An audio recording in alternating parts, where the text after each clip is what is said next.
What if everything you knew about money was a lie? That the dollars in your wallet right now were nothing more than debt. Now, most people picture money and currency as interchangeable, but the truth is that while they share many of the same properties, such as a unit of account, portable, durable, a medium of exchange, and so on, there is one important difference between the two. A store of value.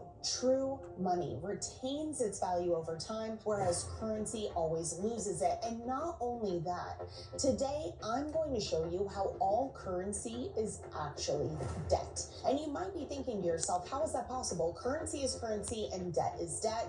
But let me explain. What gives the dollars in your wallet any real value? Is a $100 bill really that different from a $1 bill when you examine their properties? Or are they just pieces of paper with printed numbers, no different from monopoly money? The only reason that a store will accept your $100 bill as money is because we all as a society have an unspoken agreement that it's worth something. The $100 bill itself has no intrinsic value.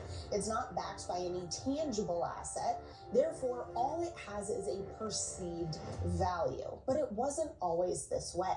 When US dollars were first introduced, they were exchangeable for physical, tangible gold, an IOU, a debt that the bank held where you were the creditor. Think about that for a second. Someone paid you in US dollars, an IOU that was honored by the bank in exchange for physical, tangible gold, real money. Of course, this limited the bank's abilities to create credit, which hurt their profit because they had to be honest about how much gold they were holding compared to the amount of IOUs in circulation, US dollars in circulation, which is why we ended the gold standard, ended dollar convertibility to gold, and created an entire system, a complex system built on liabilities backed by no tangible assets or real money, which is the crux of the entire currency system being built on debt. Now, stay with me here. You, the depositor, the individual, you hold your cash in a bank today. You view that cash as an asset, something that you own and can use, but the bank probably has already used that elsewhere, and to them, this now becomes a liability because they are obligated to pay you your cash back upon your request. These banks then hold their reserves at the central bank, the Federal Reserve. But the central bank's assets aren't the reserves. Their assets are actually government bonds, which are government debt. And the government pays this debt back through more borrowing or taxation, which leads to the taxpayer, you, the individual, now responsible for paying taxes to cover the government's debt. And so on and so forth, this cycle goes. A never-ending cycle of IOUs that is constantly growing and expanding with no tangible assets behind any of it. It's a mirage of a system that we all agreed to, consciously or not. And since it's all just made up debt, it can be easily manipulated, which is something we have seen time and time again. The biggest problem with fiat currency is that it can be devalued like that. All you need to do is create additional units of said currency, often through the creation of more debt, and suddenly you have a currency that is worth less.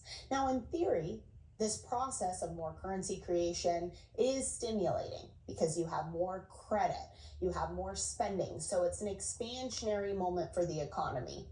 But that can't last forever. Eventually, the debt needs to be repaid. Eventually, it becomes clear that the stimulus is no longer working and each unit of currency is worth less. We as a society have confused real wealth with financial wealth. Let me explain. If you think about income, over the last couple of decades, on average, it's gone up. I know that's not the case for everyone, but on average, it's gone up. Yet more people than ever feel as though they can afford less, not more. So where is the disconnect? Well, financial wealth is just an illusion. Here's an example of financial wealth. Let's say there's a coffee shop that uses loyalty points every time you buy a cup of coffee. Now, you've been racking up these points, you're forgoing countless opportunities to get a cup of coffee with your loyalty points because you're saving up for a coffee maker that costs 200 loyalty points. But right as you're about to make that purchase, right as you're closing in on 200, the coffee shop suddenly starts tripling the amount of loyalty points it's giving its customers for every purchase. So when you go to buy the coffee maker, suddenly it's 5,000 points. Let me ask you, did the coffee maker get any better, inherently better, or is it the same coffee maker that it was a week ago?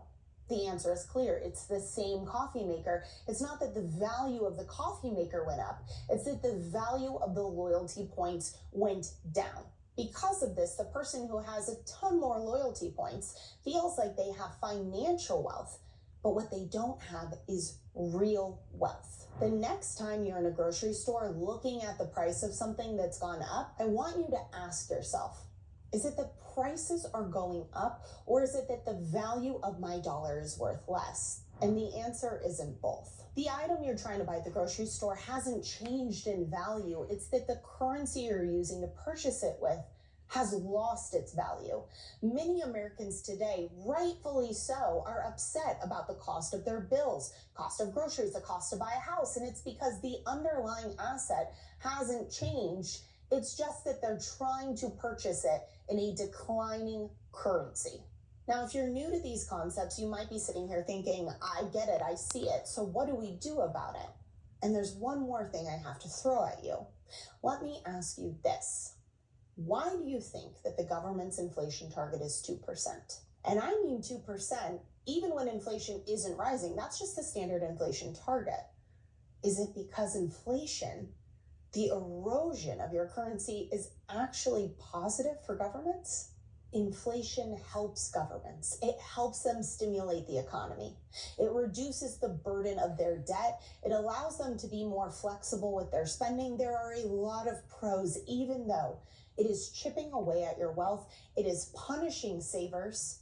It is positive for governments. There is a reason that they understand all of this, yet this process continues to happen. The truth is, most Americans who are able to keep up with this theft are either able to outrun it, which is still terrible because they're still losing, or they have taken the necessary steps to protect themselves outside of the system. A successful long-term economy is built on real assets, real money, not fiat currency, because eventually, if you look at history, all fiat currencies eventually come to an end. It's because it's not sustainable. And the end of a currency life cycle, you typically know it's close because you start to see hyperinflation, where the currency value is dropping so significantly that price rises are reflected as a result of that, sometimes doubling every 24 hours. And while this might sound impossible, the truth is there are no rules. We've already established that there's no inherent value of the US dollar. It's just a perceived value that you and I don't control. They have all the power. They can do whatever they want. As more people wake up to this, or as I like to say, have their light bulb moment, when they realize what's really going on, that's why you're seeing more people flocking outside of the system to cryptocurrency or silver or gold, things that are not dollar denominated, because they understand that the system is not set up with you in mind. Remember at the beginning of this video, I said that there was one key difference between currency and money: a store of value. Now, we've already proven, and you already are living it firsthand, that the US dollar, a currency, is losing its value. It's not a true store of value. And looking throughout history, because here at ITM, we study currency life cycles, and there have been tons of fiat currencies that have collapsed. They never survive long term. Every time a fiat currency has collapsed, they had to reset against something that had a true store of value. And what is that something? Gold. Physical, tangible gold. Why? Because it is finite. There's only so much of it, meaning you cannot print more of it. You cannot devalue it in the same way you can as currency. There will always be a safe store of value in gold. They don't want you to know this. They don't want you to understand this, but it's all there if you are paying attention.